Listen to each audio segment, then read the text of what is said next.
This is the new Porsche Macan, and in true Porsche tradition, the exterior design is a fairly gentle evolution of the car that went before. But don't let that fool you, because the Macan is all new and it's all electric. And that is a huge deal for Porsche, because last time around, you couldn't even get a hybrid version of the Macan. So effectively, they're skipping an entire generation in one go here. So to get you up to speed, here are 7 things we've learned after speaking to Porsche's experts. Number 1, there are 2 variants officially confirmed from launch.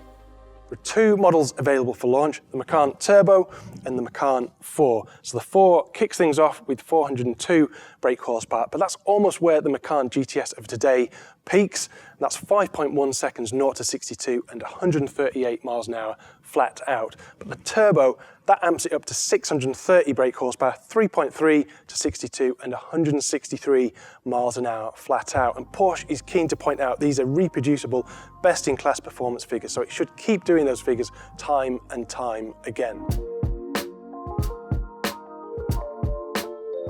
We've only got German pricing so far, but looking at that, we'd expect the 4 to start in the low 70k bracket. That compares with the BMW iX3 at just over 65k and the Tesla Model Y from just £45,000.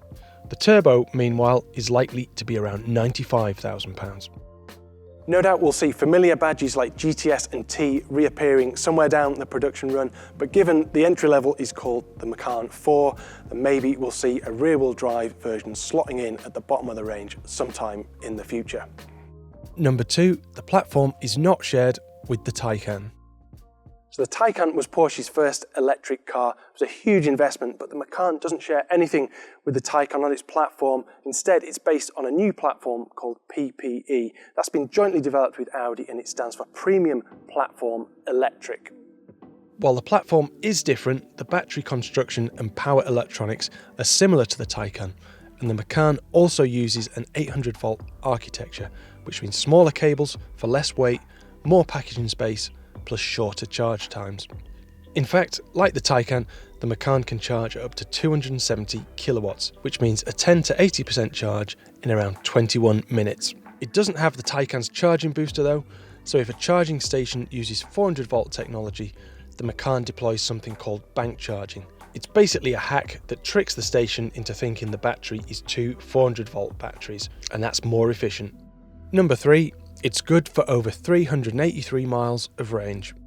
Nestled between the Macan's axles, we've got this 100 kilowatt hour lithium ion battery. 95 kilowatt hours of that is usable. Now, both the models confirmed so far, the Macan 4 and the Turbo, get 2 permanently excited synchronous motors, so that's all-wheel drive, plus you get a single-speed gearbox, not the 2-speed gearbox that you get with the Taycan. The motors can recuperate 240 kilowatts of energy on the move, but it's the entry-level model that achieves that headline range figure of 383 miles. That's more than the Tesla Model Y, which manages 331 miles, and it's better than the BMW iX3 with 285 miles. This coupe-like profile helps maximise the range, plus there's active aerodynamics as well. So active rear spoiler, active flaps in the front air intakes, and there's flexible covers in a fully sealed underbody. So add it all together and you get a drag coefficient of 0.25. So that's really good for an SUV.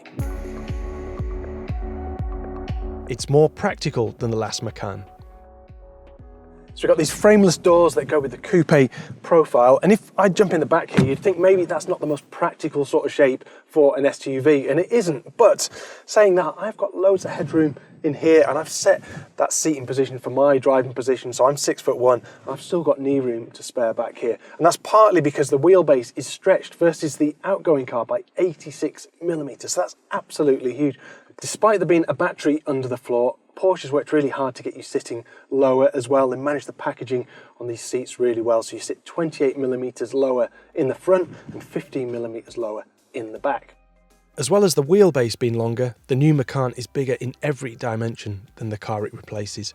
Now the key stat is it's 10 centimeters longer, plus it's a fraction wider and lower, so it has a sleeker, more planted sort of stance, especially on these 22-inch alloys. The extra length is good for luggage space too, with a maximum of 540 litres in the back and another 84 litres up front in the frunk. All in, that's 127 litres more than the previous model. So it's more spacious inside, there's more luggage room, and overall it's a more practical package.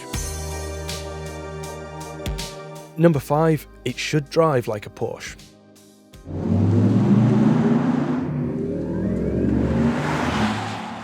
Now, in terms of chassis dynamics, we've got weight distribution split front to rear, 48 to 52%. We've got a new double wishbone front suspension, multi-link rear, and depending on the model, we've got things like air suspension, we've got 2-valve adaptive dampers, we've got torque vectoring by braking, and an E differential.